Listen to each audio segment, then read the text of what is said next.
Barchaga salom do'stlar. Sizlar men sport жаңалыктары видеоны бастамас burun arnaga tirkelib videoga like basууду unutpаңыздар. Эң соңғы жаңалыктар тек қана bizde болады. Жанибек Алимханұлы қуанышлы жаңалықпен сүйіншіледі. Орта салмақтағы қазақстандық боксшы Жанибек Алимханұлы 4-ші рет әке атанды. Бұл туралы чемпионның өзі әлеуметтік желіде хабарлады. 4-ші Алхамдулилlah, бұл өмірге қош келдің ұлым. Есмін хан қойдым, хан Жанибек деп жазыпты боксшы Twitter желісінде. Жанқош нокаутқа сүрген венесуэлалық неге жеңілгенін бүкепсіз айтты. Жанқош Тураров келесі жекпе-жегінде IBF белбеуін жеңіп ала алды.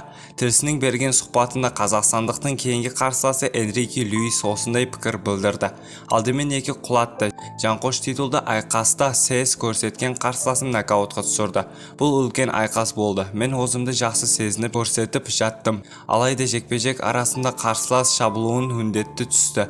Ол менің жылдам әрі күшті болды. Осы әсер етіп мен қателік жіберіп бастадым. Ол жеңіске лайықты болды. Өйткені менен мықты екен. Оны жеңісімен құттықтаймын. Келесі айқасында ол әлем чемпионы белбеуін жеңіп алады деп ойлаймын. Оның болашағы зор. Ол өте талантты, қолынан келетін көп. Қазақстан маған ұнады.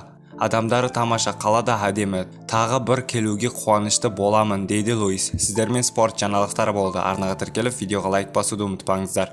Ең соңғы жаңалықтар тек қана бізде болады.